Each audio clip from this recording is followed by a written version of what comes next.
Well, hello there, and I sure hope everybody had a Merry Christmas. Welcome to Talking About Pop Culture with Jake D. And we are tonight covering the greatest show on television today, The Expanse, which released on Amazon Prime just last week. And we have been treated to episode 4. And my goodness, were we treated to one hell of an episode. I am not going to bury the lead. We are going to start off with the perfect 10 out of 10 rating that this episode gets from me, because The Expanse is the absolute greatest show on television today, and perhaps the greatest science fiction television show ever made that has graced our small screens. So, what was good? Nothing was bad.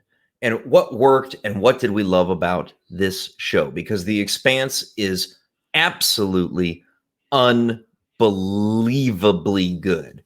You know, first, a couple of things. It is good to be coming to you back from my regular home studio as opposed to the mobile studio that I had to go live from last night. I was very, very fortunate to be offered an opportunity to pop in towards the end of Friday Night Tights on Nerdrotic. And, Gary, if you're watching here on the replay, hail to you, sir. And thank you very much for that opportunity. It was a whole lot of fun and had a really, really good time.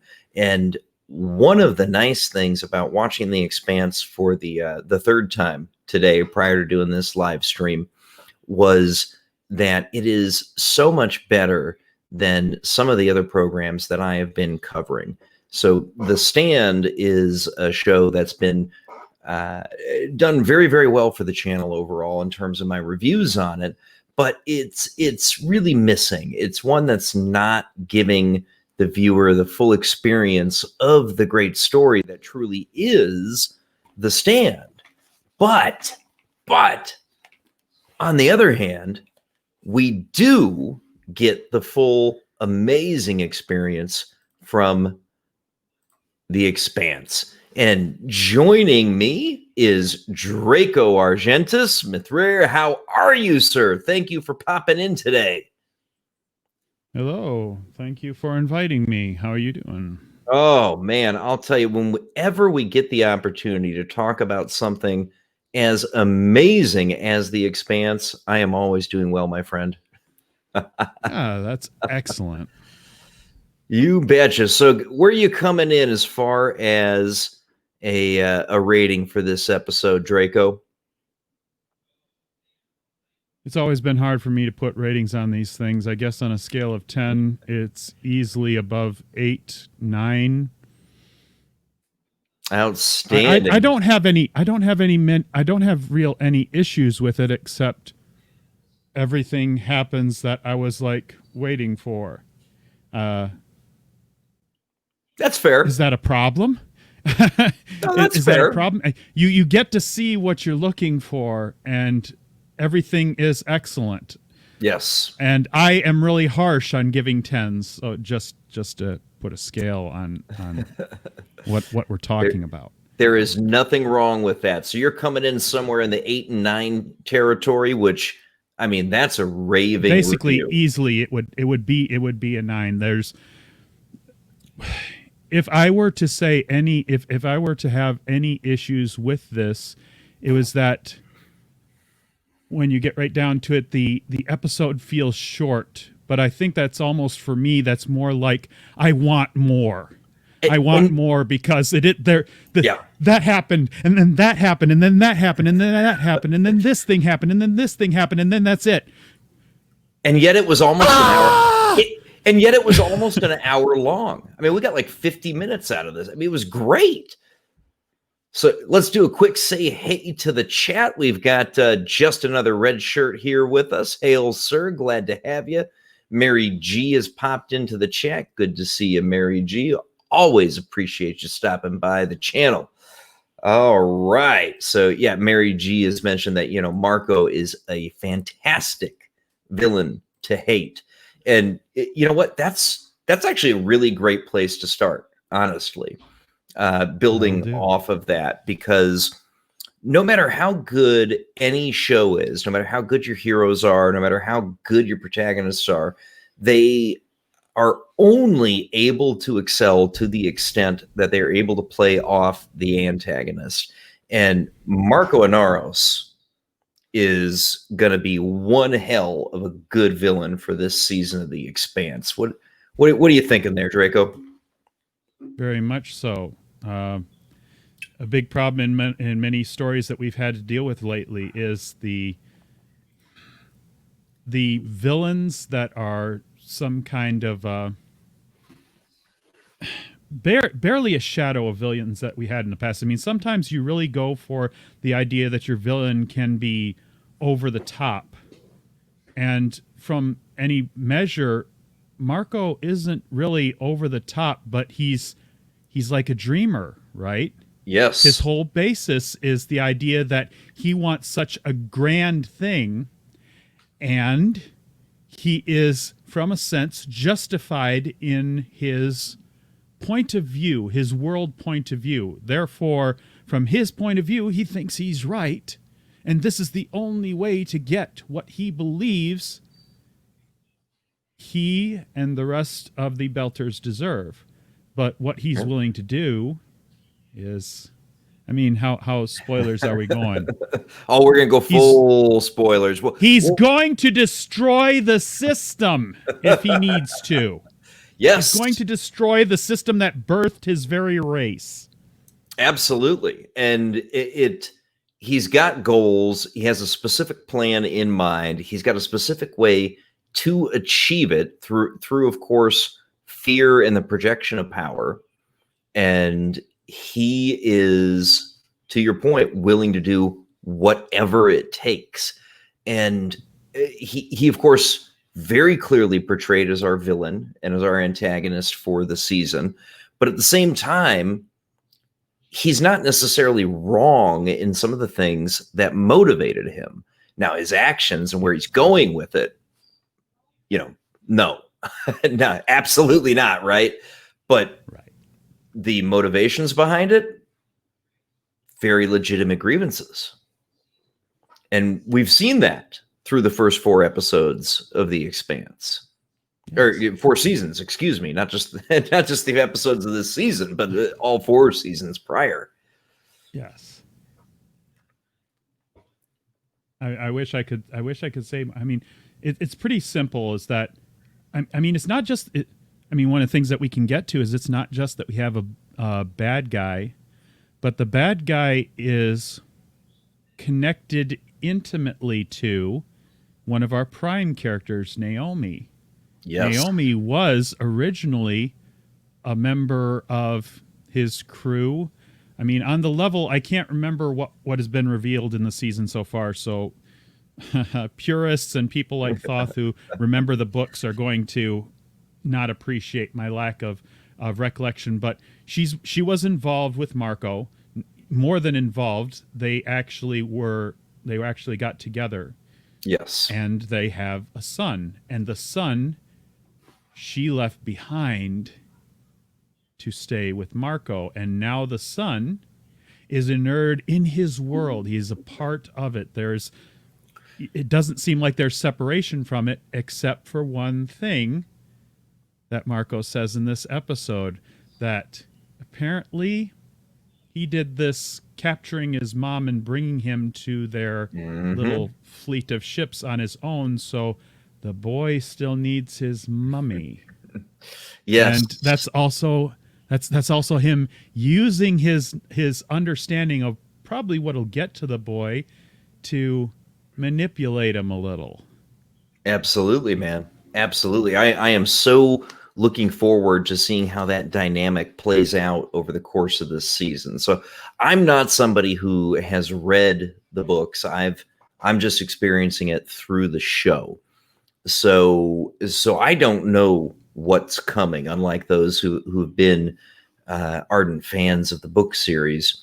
And I'm certainly convinced after what we saw in this week's episode that that interplay and that dynamic is going to be really important for how we see things conclude at the end of this season. And it's going to be the first 4 episodes that we've seen have been just absolutely fan fucking tastic. I have no complaints, none. I mean, you know me. You're with me on a lot of the times when we're reviewing shows and talking about maybe where they missed or what they could have done better. And I have no suggestions for this show. I don't know what they could have done to get you to the 10 out of 10 that they didn't do. No, I have. I realistically is that I'm seriously trying not to be within the realm of hypnotized, but I feel so positive about the show. It's I look at the show and I know other people have always been able to be more detached and more critical of a show. Sometimes when I'm critical of a show, it comes more from a sense of it's just something that I can't put my finger on until I've gone over it several times. Now, because of the holiday, I've only been able to go over this episode like twice completely. I was working on 3 times. And that's another thing about the show. The show that works it up towards a 10 out of 10 rating is its rewatchability. And that's something the show has in spades. It's you really are interested enough in what's going on, then you could essentially go over it and you can start to pick out this little thing and that little thing, but it's working for me on a level right now that I do not feel bad or unimpressed or not entertained about it. So there you go. And you know, Mr. Freeze brings up that he thinks that the scripts could be a little bit better. And, repeating lines we already heard, maybe getting a little bit less of that, I think is where he's going with that as far as helping out. But I like his comment. Bring that last comment up. Yep. The 1042 one. Naomi has apparently been working up to this. She's going to talk to her son, and he mentions Naomi didn't plan her speeches to her son. I've heard this in fiction before. This is something she's trying to bridge a gap. So did she not rehearse this, recite this, go over this in her head, write them down on paper or in a pad or something? That's fair. That's fair. I can give you that one. So, running through sort of what happened in this episode 4, and I got to be honest, I'm not 100% sure how to pronounce it. It's Gagamela? Gaugamela, yes. Yeah. Okay. So you're sort of running through the events that we saw in this week's episode. We open up with this scene with Alex and Bobby, and they're tracking some Martian military ships, right?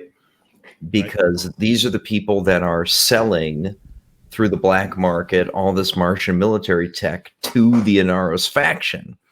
And one of the things that Alex is trying to go through is he just can't wrap his mind around the fact that this isn't just a few rogue people.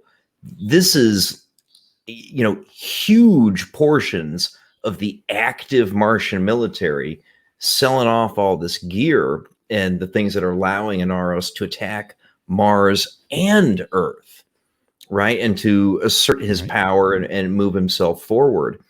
And there's a really good scene, I thought, between Alex and Bobby where she is trying to get him through his denial of the collapse of Mars. Right. And it was so effective to me, man.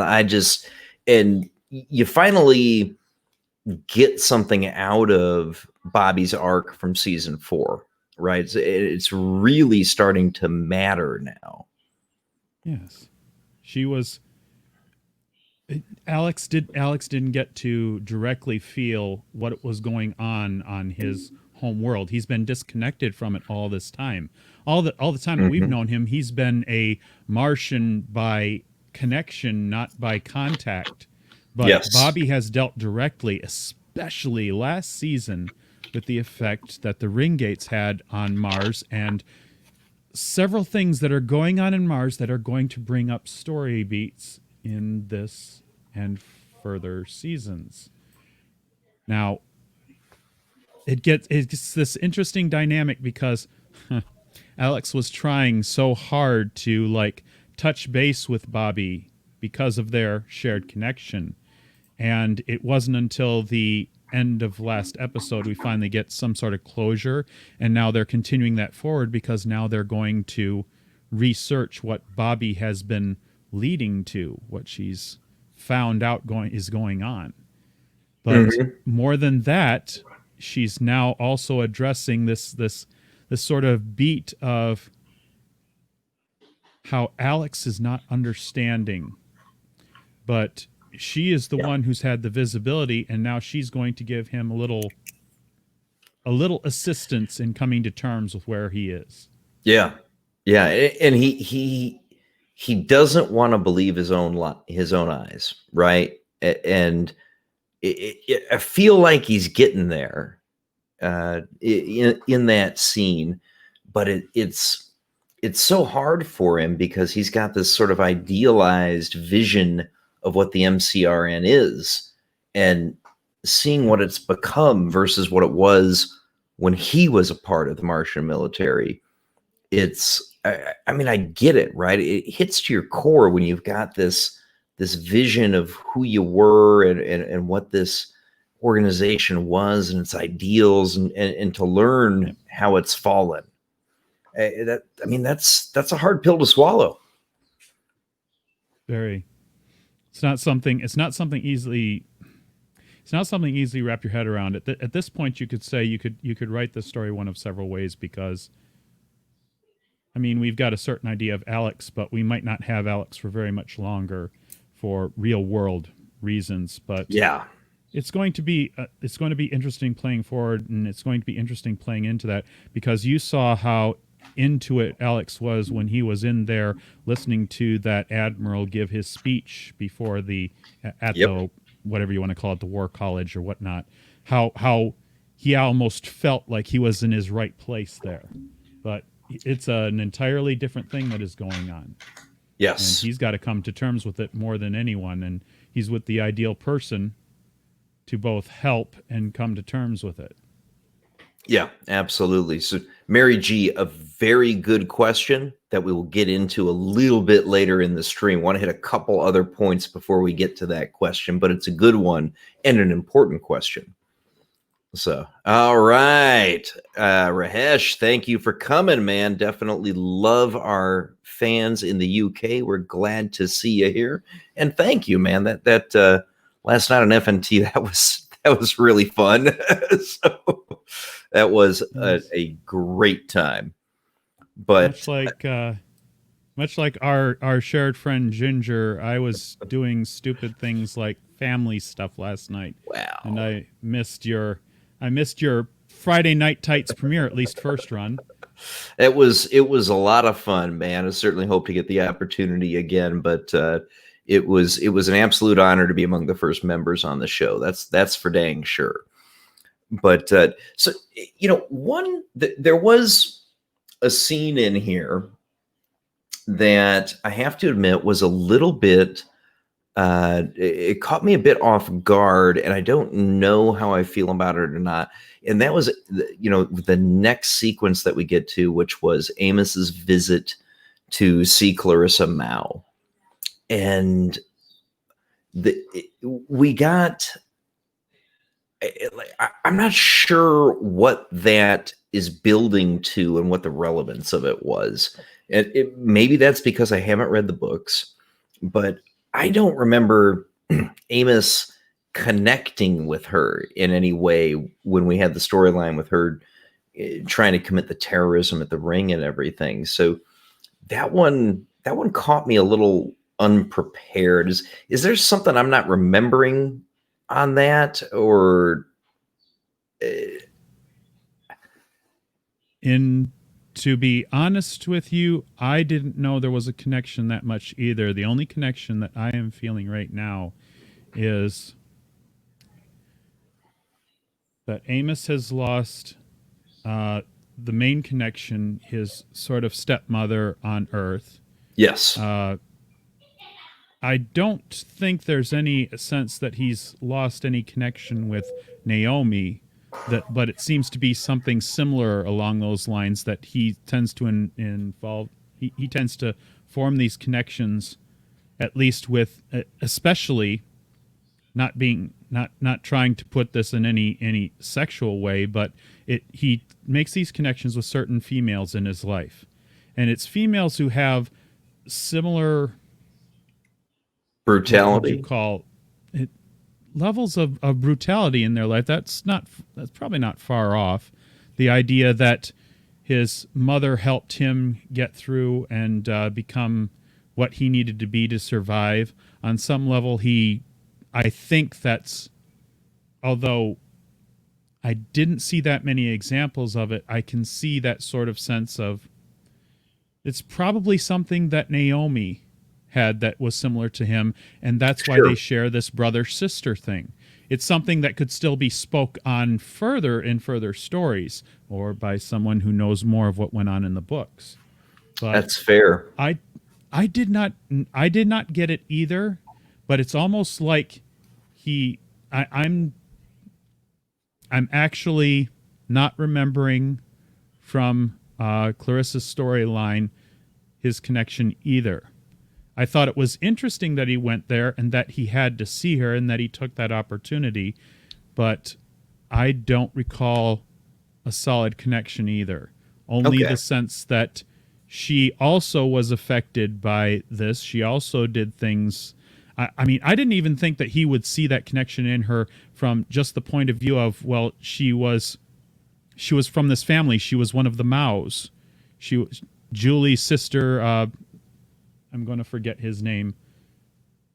The industrialist guy who's their father. Pierre Mao.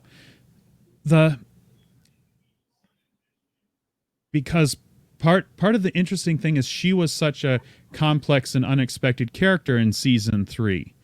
She was, man. I really enjoyed her story, and it and it just threw you for a loop. And we actually learned a little bit about why she was able to do the things that she did back in season 3 in this episode, because she's being held in this supermax prison, the Pit, that's specifically for, people that are straight out of cyberpunk. I mean, essentially, right? Everyone with enhancements that might make them more hazardous, and therefore you might need more guards for them, which is said explicitly. Absolutely. And Mikhail is making an interesting comment here that I want to respond to, because this particular storyline is my favorite one in The Expanse. And that is, he says that a friend stated that what's happening to Mars is very similar to what happened to the USSR in the 80s. And now, in fairness, not having been in the USSR in the 80s, I'm perhaps not the best equipped to comment.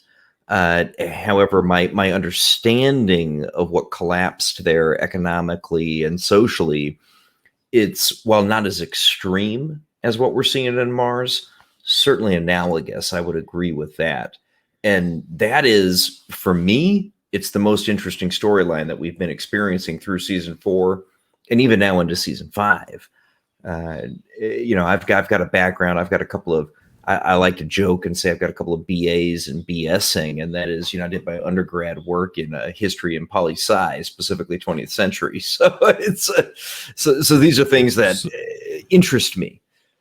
So you do remember at least what happened late 80s, early 90s after the wall went down. The idea of all of this materiel of war. That was the thing. I think the real connection is that idea that, well, you had a bunch of people in the USSR willing to take that next step into capitalism by saying, well, we've got these things that we're not using anymore to defend Mother Russia, so I'll just make a quick buck. And they did. That did happen, absolutely. And we're certainly seeing that with Mars. I mean, the analogy makes sense to me. I think it's a little more extreme with Mars here, but Yes. it's not far Mars is off. actually Mars is completely collapsing. The whole identity of the planet.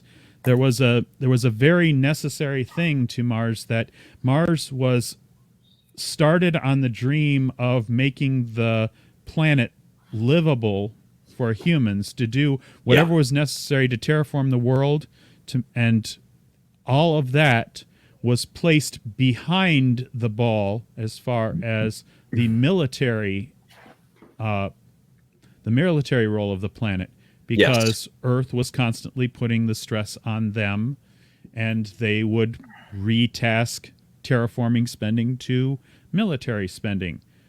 Now they don't even need to live on Mars necessarily, so the purpose for the red planet's infrastructure is completely displaced. Now Absolutely. you've got the opportunities through the ring gates. It's not just the, I mean, it's one of the interesting stories that is carrying forward the ultimate the ultimate what if questions, that why do something about put so much effort into Mars when you can find a livable planet through one of those hundreds of rings, thousands of rings in the ring gate system. Yeah. Just go out there and make your way instead, especially when not just the opportunities have opened, but now competition is starting to ramp up. Even though belters might have the greater difficulty here because they can't live on the worlds anymore, there's still going to be a percentage of them that can, and Yeah. now the great land race begins. You betcha. I mean, it's an interesting parallel to Manifest Destiny back in the early days of the United States. I mean, in many ways, very, very similar. People would abandon where they had been, and they, go west, young man, right? And the parallel that we see in the Expanse, of course, is, go to the ring, young man. It's no different, right? It's the same old story from human history repeating over in a new way, and they make it feel so real. And it's there's nothing about what they're doing that, if these events and opportunities had indeed occurred, that you can't see being absolutely how people would react. And it absolutely captures me. And the only thing that is tough for me on it at all is the fact that I didn't jump into this series years ago when it first launched. I mean, beyond that, I have zero regrets about watching The Expanse, because everything it hits me in a lot of the places that work. And it feels real. The science feels so real, and the people and the society feels just exactly like what you really truly believe it would be. Yep. Yeah. It's the appreciation of, as if that there is no cognitive dissonance, or at least not on that level. This is what you would expect happening if all this stuff was possible now. If all Yes. these events were happening now. It's only Absolutely. us moved into the future when these certain things are possible. Yeah. So we move into a scene after that with Christian and Delgado, right? And this is a pretty extended sequence where the two of them are talking, and she, of course, knows that these attacks and the asteroids hitting Earth are indeed attacks. They're not random events that the Sentinels just missed. I mean, this is a focused and concerted attack on Earth, and she knows it's from Inaros. And they hear about the second hit in the Philadelphia area that's taken out New York, and she finds a way to reach out to the Sec Gen, despite the fact that, in Delgado's words, they've been completely blackballed by the entire leadership of the UN. And Christian calls the lead chef on their equivalent of Air Force One and has a conversation with her replacement as the Secretary General of the United Nations, and convinces her to switch up the watchtowers, which were a defense network pointed at Mars, right? Because Mars was the big threat prior to this. And she tells her to integrate them with the Sentinel network, which is what looks out for rogue asteroids, in order to spot these stealth tech asteroids that Inaros has sent in.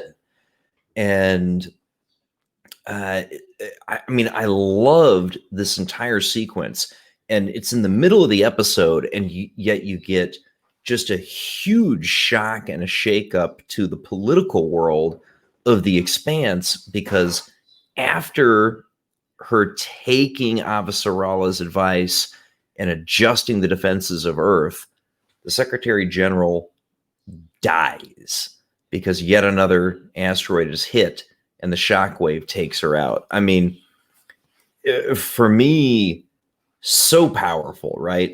And you're experiencing this in real time between the two of them, and they're having this conversation.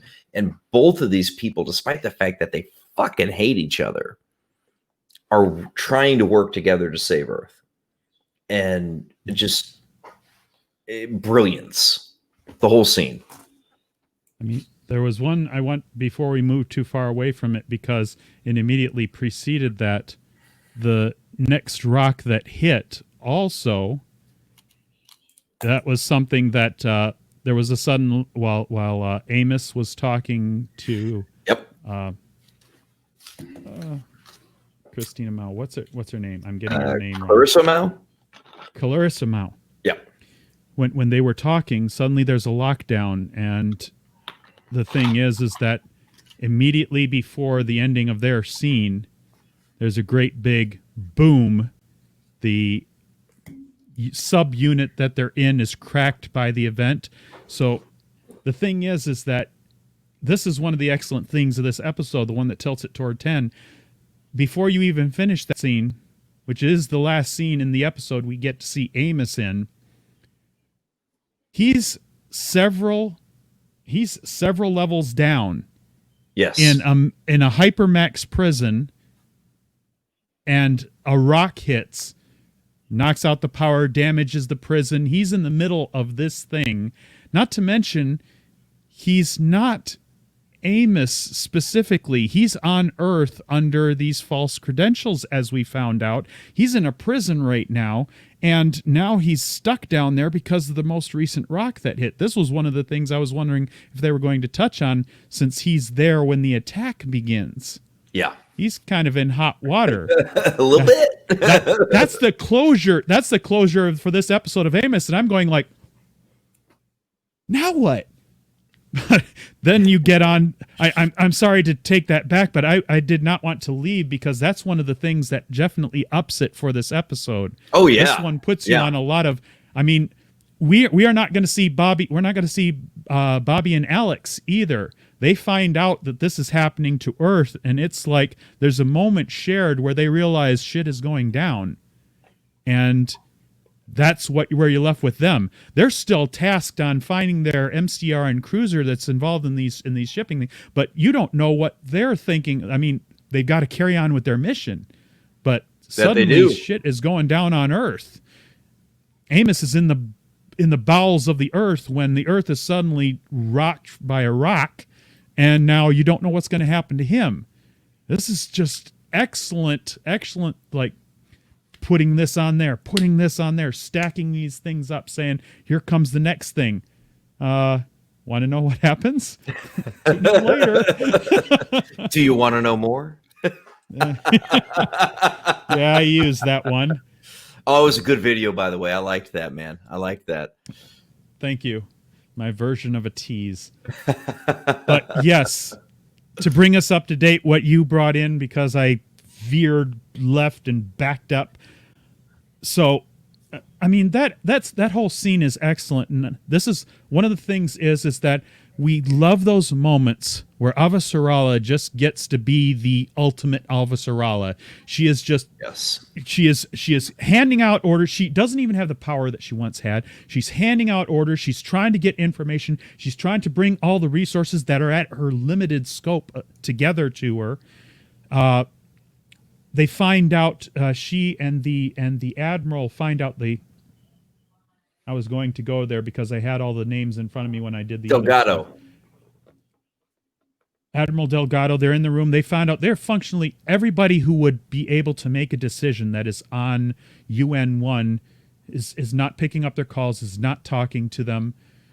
And Avasarala is the one with all of the cards now. She knows this is an attack. She knows she's found out more information. She has more information, and she doesn't have any direct means to get that in because she's been considered persona non grata. Yes. But then she manages to use every tool, every card in her hand.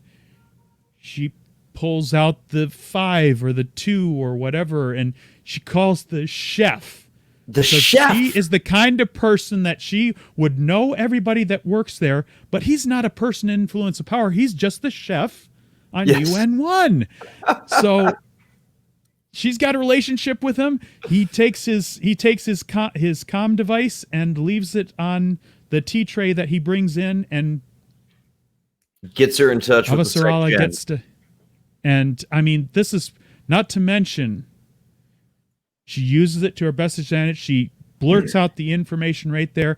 And the Sec Gen, I mean, there's obviously been history between them.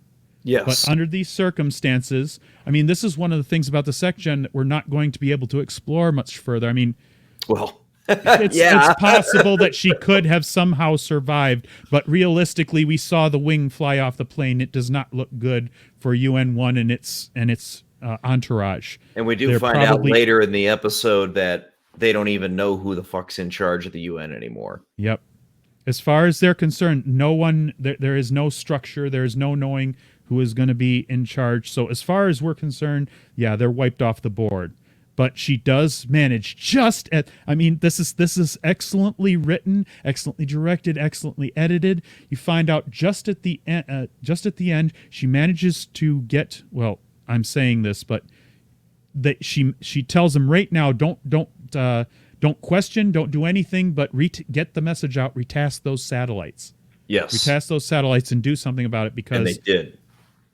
And they did. But the thing is that you don't find that out until later. Yeah. Because we're in the next scene. Indeed. Which jumps us back to Tycho Station, and we got Holden and Fred Johnson. We're going to start working on the last episode's cliffhanger from Tycho. Go ahead. Yes. So they're prepping. They've got Bull's strike team is hanging out in the cargo container, right? So there's all these shipping containers at Tycho because it's a major trade hub for the belt. And, of course, Monica had been locked into one of the shipping containers, and they assume somebody's going to come to pick her up, which was a good assumption. All right, so they drop Bull, who's the lead of the station security, him and some of his guys drop into the shipping container, and the ship that's supposed to pick it up is coming in, and instead of doing what they expect, falling into their trap with the boys in the shipping container, it starts firing fucking missiles at Tycho. and then not only does it fire missiles at Tycho, but it sends a boarding pod because, surprise, this is Inaros, and he's after the proto-molecule that Johnson's got, which turns out to be in his quarters. Not only that, but as suspected, a lot of Johnson's crew is compromised. They're part of the Inaros faction. Not only is it just his crew, but it's his lead engineer who kills him at the start of the attack. Bam, bam, bam. Takes off. And they did a distraction by trying to assault the reactor, when their real goal, of course, was the proto-molecule in Johnson's quarters. And I loved this spider drone thing that came out in that boarding pod, and it goes and it collects the proto-molecule from this compartment in Johnson's quarters, and the bullets aren't phasing it.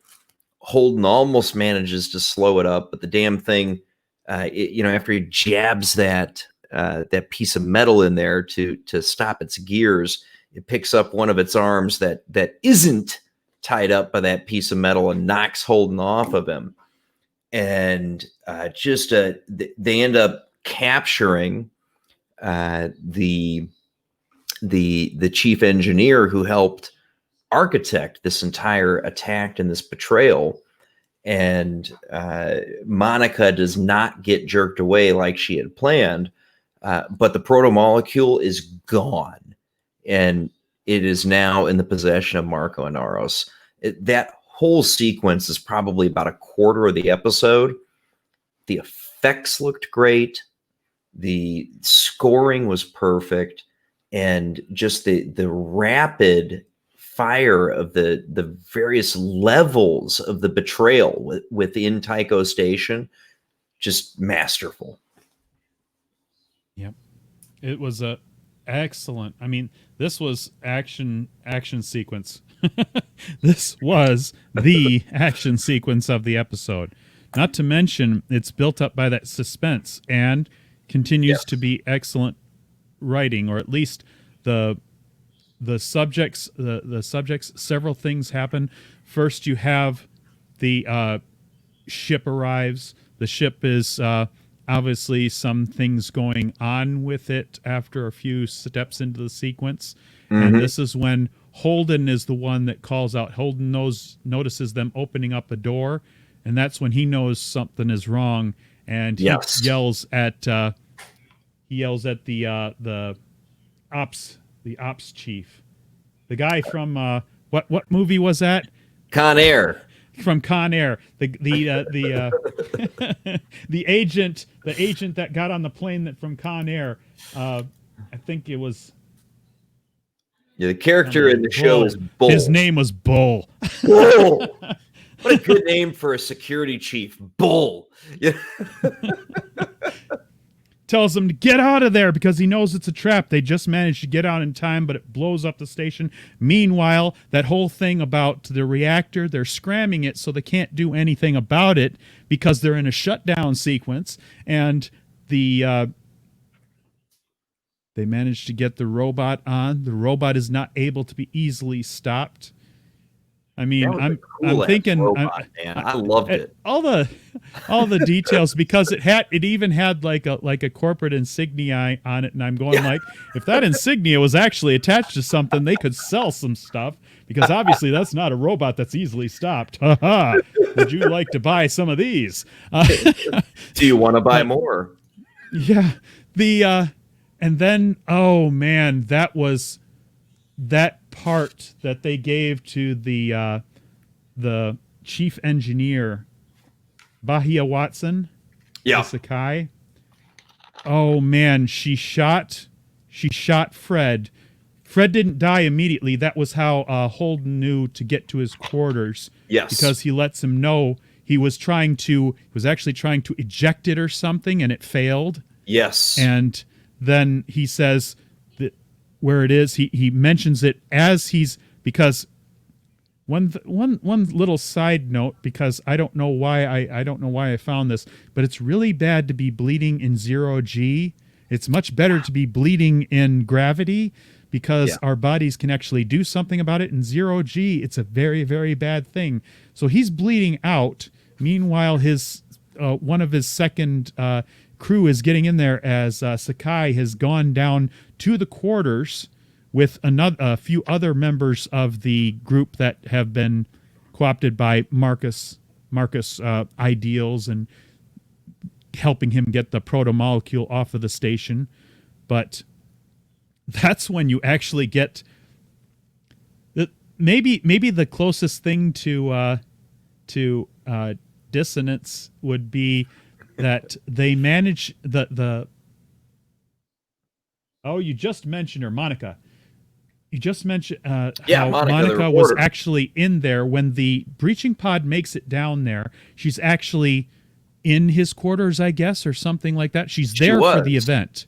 Yes. And that's convenient, number one. But number two, she's also there when their group shows up, just to make sure. I guess it's kind of following up. They're following up on some point because maybe if there was going to be a problem with the robot pretty well carries out its role.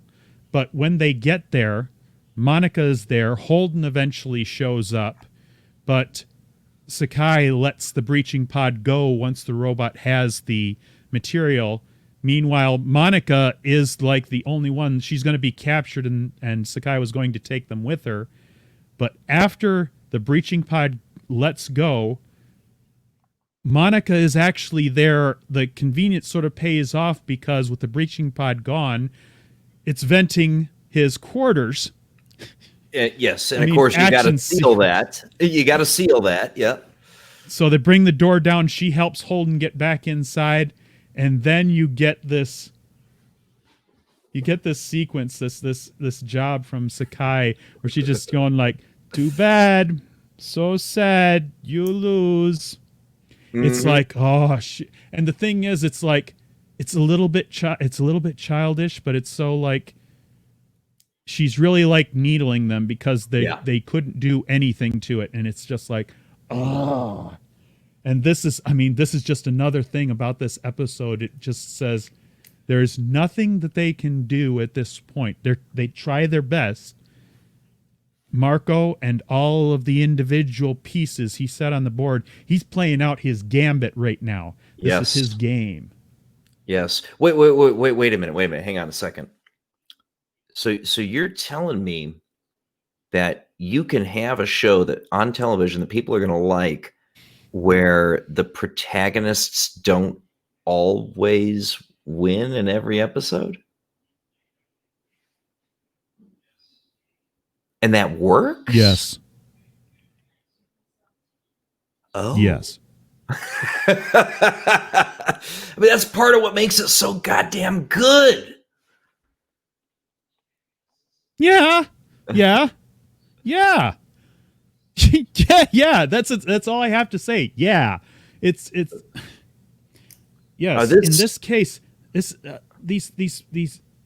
people that we come to respect, these people that have been winning by a great many conveniences in the past, they have been the ones that have luck has tended out on their side. I mean, shoot, in the very like first season, they shouldn't have survived when they made that first attack on the secret station. We know that was like a total fluke that they managed to survive on that one run, but a number of sequences couched by all these different events have allowed them to make it this far. And I mean, they need their luck to keep running for them, but in this sequence, although they managed to survive, I mean, we lost Fred Johnson. Technically, that means we're not 100% certain about Tycho Station anymore, considering how close Fred was to keeping that place firmly on the side of our guys and gals. Yeah. So they are hurting now. Who's in charge now? Is Bull in charge? Who's not a fan of the Rossi? He is he's not a fan. I mean, that's part of it. Even the people who would side with them aren't necessarily that positive about the resources that they use, the expenditures and requirements that supporting this gunship and these kind of like, well, they're siding with them for now, but yeah. And Mary G asks a really good question here. And do we think the Rossi was actually fixed properly? Because this woman was the one in charge of all the repairs on the Rossi. Uh-huh. Not to mention Naomi isn't there. Uh-huh. I mean, this is something that Mary G is full on. She was watching. This is something that I would definitely bring up because, I mean, Well, we've even seen this in another episode of another show that we talk about occasionally. Something about a little bounty hunter who seems to be surviving against great odds and caring for a child and so on, so forth. What happened to his ship before it got blowed up, and why it got found out to be blowed up in the first place? Do we really trust Sakai to have fixed the Rossi okay? Especially since Naomi is on her little sun finding trip. I don't think so. Yeah. And Mr. Freeze, it's a good follow-on question to what Mary G just asked. Why wouldn't they have attacked the Rossi while they were there? Or at least done something to shut it down, since they obviously do not side with it.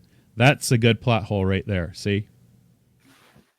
Well picked, Mr. Is Freeze. it a plot hole, though?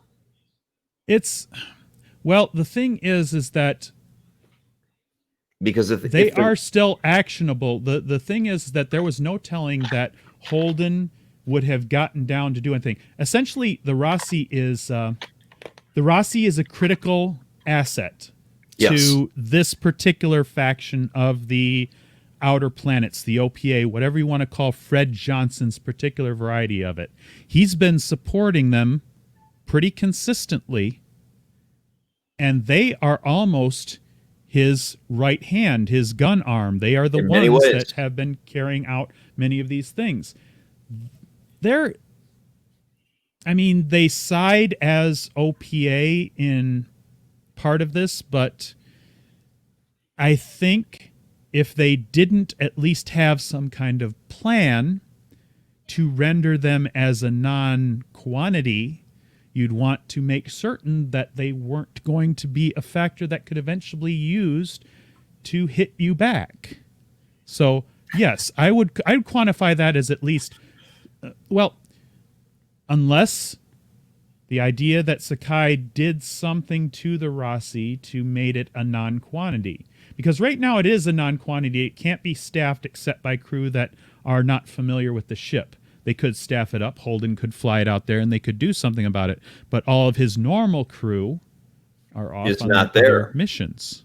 You could still crew the thing. You could still crew the thing with people that were originally loyal to Fred. But, that's also another way to make them a non-quantity, because you don't know who you trust. Well, how do you know you can trust anybody who was actually loyal to Fred at this point? There's very few. Bull... Not all of them had to leave, just an action crew. Bull's probably loyal to Fred. He's probably an administrator. He was an ops chief. That was what he was referred to as. So realistically, that's part of him being the second in command. But like you mentioned earlier, he didn't have the Rossi's crew's best interests in mind. He was fully ready to say, they don't need all this. We don't need to spend this money on them. We don't need to do all these things for them. The engineer had a reason for going along with Fred for the time being. But, that brings up what Mr. Freeze brought up is like, we are kind of wondering at this point, is there something that they did to make the Rossi, the ability to use the Rossi against the Free Navy? Has that not been done? Or why didn't they do something about it with, they did have the ability. The engineer set up the scram on the reactor, so they had time. They did have the machine go there, and even their crew, her three individuals that her and the two individuals that went down with her in the lift, went there as backup, I guess. I don't know if they went there to pick up. I assume that's probably the reason that they went there. They went there to pick up Monica. Went there to pick up Monica to make sure, because she was going to be something else, another asset that they picked up. That didn't turn out so well. Holden helped saved her. She did a little bit of fighting back, helping herself, and she helped Holden get back when the breaching pod unsealed the compartment. Yeah, no, that's fair. And there's a little bit of discussion going on in the chat, about the lack of the attack on the Rossi, and Mikhail makes a good point about it potentially being a lack of resources and only a singular mission that they were attempting to carry out, which of course was the securing the molecule with apparently a secondary task of capturing Monica as well. Yep. And it's curious that Inaros wants Monica, and the best I can come up with, and it seems to make sense to me at least, is we know who she is and what she does. She was doing a documentary on the Rossi previously. She's breaking news, somebody who's maybe not trusted, but perhaps known by the populace for bringing things out to them and stories and things like that. So it's almost like maybe they wanted her to chronicle, excuse me, Inaros's rise to power, so to speak. I mean, that seems to make sense to me as what they were looking for her for. That you could use her as a way to help get your message out there, especially with someone that might be familiar. She would be a news source, at least. I mean, I don't recall her being like considered a trusted news source, but that would be the only other thing. Yeah. Yeah. So Buzz Nachos, mentions that they'd sent people to the reactor, potentially to blow everything up, including the Rossi. And it's, I would say if they had pulled that off, they wouldn't have been unhappy, but it was mainly designed as a feint. To draw resources away from the true target, right? Which is strategically is smart. That's a good play. And hey, if it works out and you manage to blow the thing up, fucking great. But that's not what you're after, right? Matter of fact, what I think my recollection, my read on the events were that the thing was going on with the reactor. The security went there once because something was going on with the reactor. Yeah. The events that was part of the beginning sequence of events. The ship comes in, it's not behaving as specifically they stated, and then there's this thing, the message coming in from the reactor. Then a lot of security gets sent to the reactor, and they proceed to scram it to shut it down. Beyond that, I mean, the big one that they did was they removed everybody to the reactor.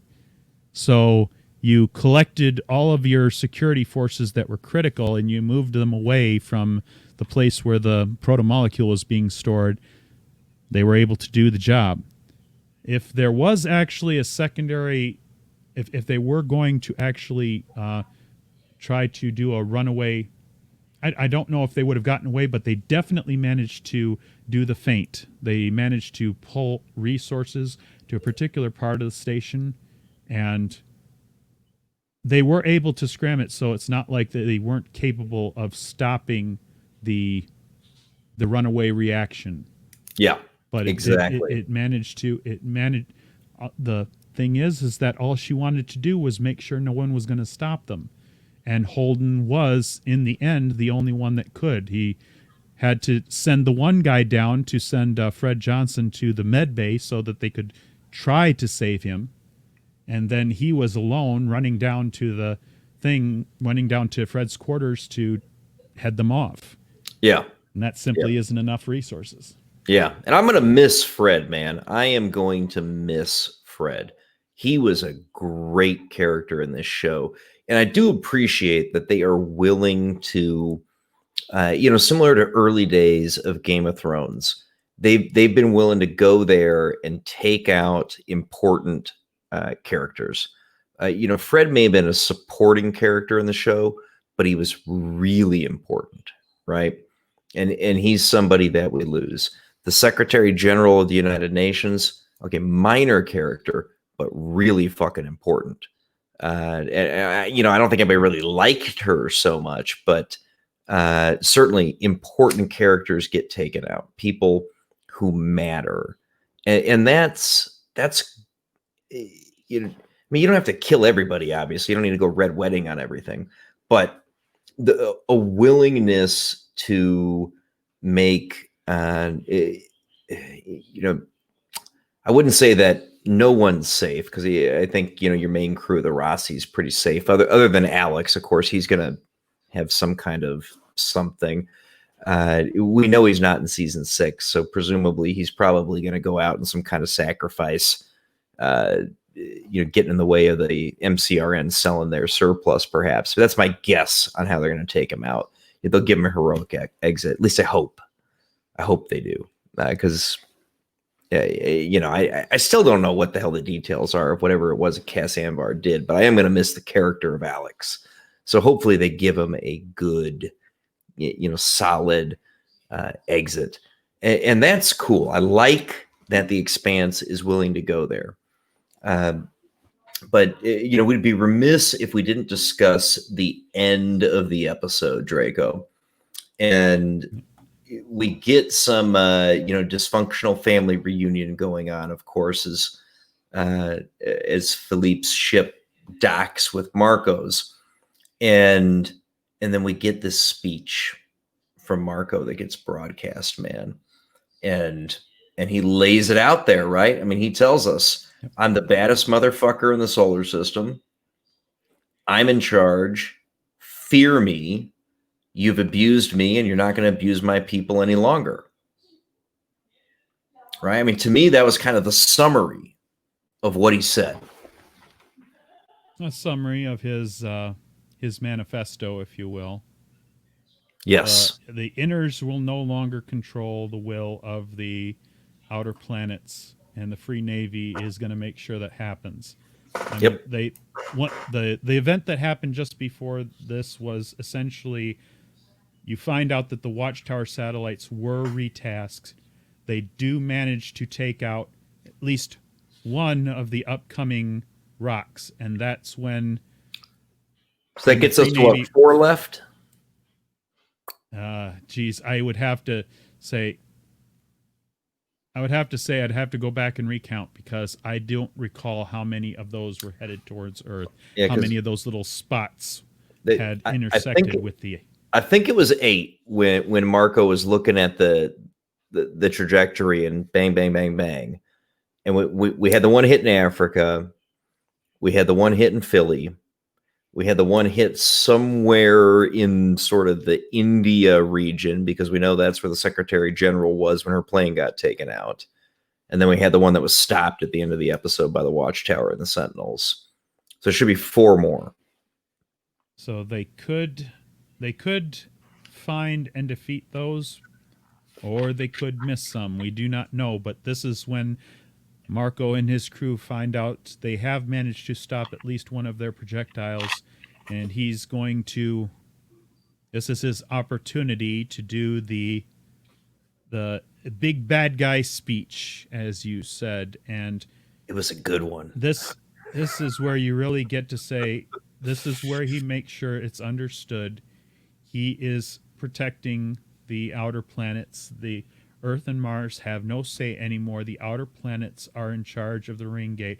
They will say, they will control, they will be the power, and no one is going to control their lives ever. No one from the inner planets is going to control their lives ever again. Yeah. So I'm gonna go ahead and highlight this comment, even though I suspect this is coming from a gentleman who has knowledge from reading the books. And he says there was 9 total rocks, 3 missed, 3 shot down, 3 hit. We've, of course, only seen 1 shot down, so Buzz must have read this particular book. Because another thing I was wondering is that one that broke up as it went by the sun, did that actually hit?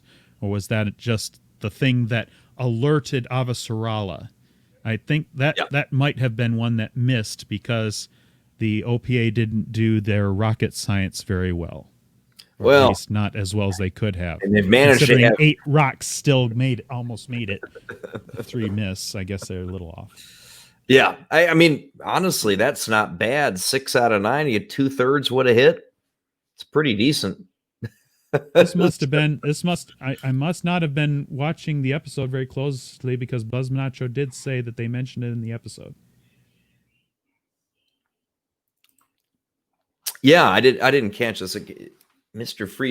Freeze, you are absolutely welcome to come on at some point if you want. Although I think we are going to wrap up this particular stream here because we've kind of rolled up kind of where we're going to get. But Grand Tour Madagascar recap and review. I'm just going to profess my ignorance, Mr. Freeze, but I'm always open to have fun on a stream, my friend. My email's in the channel description, man. If you want to sync something up, dude, hit me up. We'll get you in the Discord server. Absolutely, man. We stream a lot together on the member streams, and I'd love to have you anytime you'd like to. Yes. Mr. Freeze's points are always appreciated. He always brings up excellent material and subjects and discussions and points in the member streams. He is a bright thinking man, and he would be, and I'd love to have you on anytime, brother. But yes, I mean, that really wraps us up for this episode, my friend. Great episode. Man, what do you think is coming in episode 5, man? And we got no head of the UN. We got Marco Inaros just basically proclaimed himself to be the biggest, baddest motherfucker in the solar system. And Mars is in complete collapse. And I mean, and Johnson, the moderate wing of the OPA, is gone. All but gone. The head of it, basically, that's practically the head off of the snake, if you will, if you actually considered it the head off of the snake. But the thing is that they were sort of on our side, the side of those that we cared about.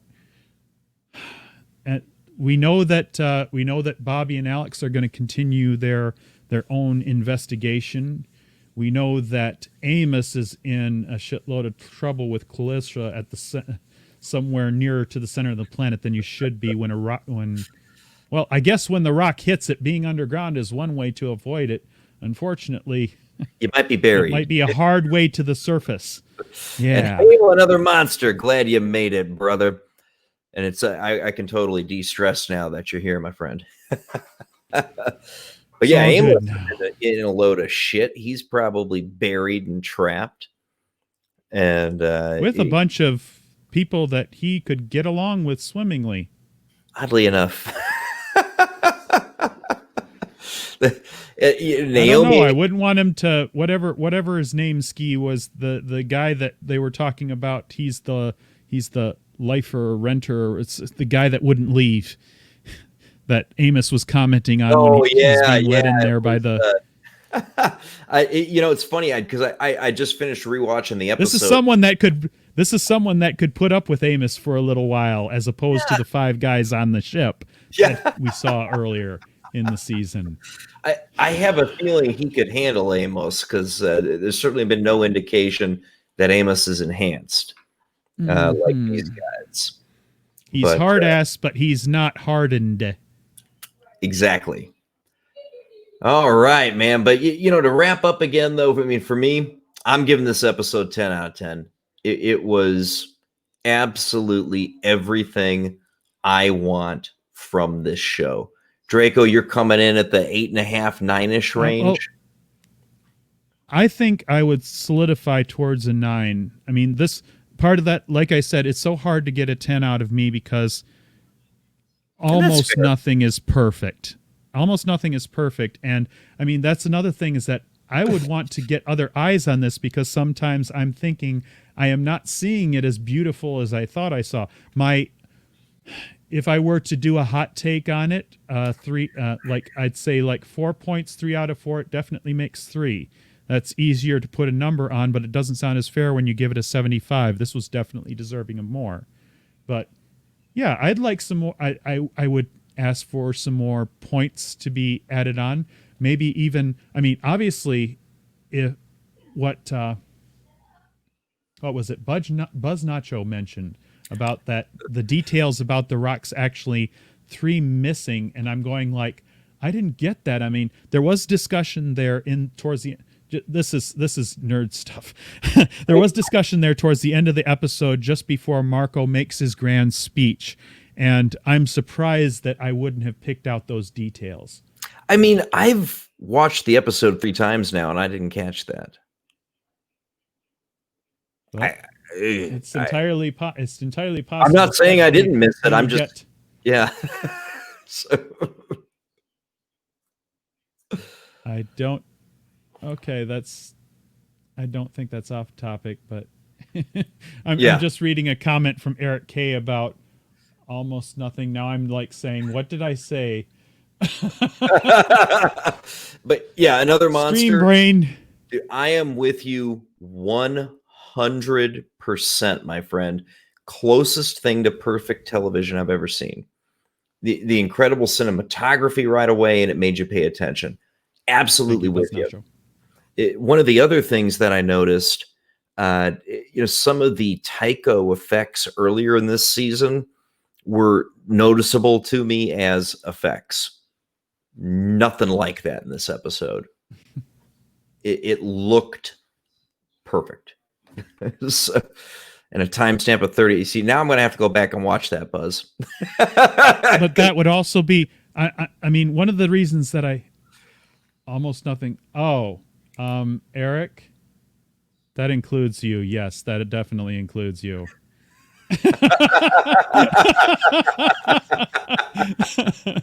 Not me, not him, not you. Sorry.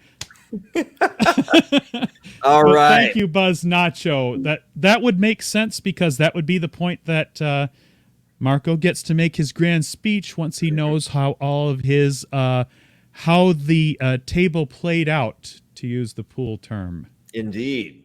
Yeah. So I'm going to I think we've been, my goodness, we've gone for an hour 10. I figured this was going to be a 30-minute stream, and here we are, double, yeah, more than double that. But man, when you were talking about something this good, you just want to go on and on and on. One thing I can say for sure is that I cannot freaking wait for next Tuesday evening, because, hey, thank you, Amazon. You're dropping the episodes just a little bit early. so next Tuesday evening, when I get to watch episode 5, I am just thrilled beyond belief to catch that, man. So, Draco, final thoughts on episode 4 of The Expanse, man. I want more. I want to know more. Give me more, please. There you go. And I cannot disagree with a word of that. If this is your first time to the channel, please do consider watching some of our other coverage of The Expanse. If you've made it this far, please do remember to like the video and consider sharing it with your friends on social media. Absolutely hope that we have earned a subscription from you tonight. And please do catch up with us as we continue the coverage of The Expanse. And God help me, despite the fact that it's going downhill, I am going to cover The Stand until the end. And of course, our regular Sunday show, we will be missing it this week because, it is Christmas weekend. And, I got to admit, I'm having a lot of family over for a little bit of a gathering. So I'm going to have to cancel the regular Sunday show tomorrow, but we will catch you up for Howling on Entertainment next week after the new year.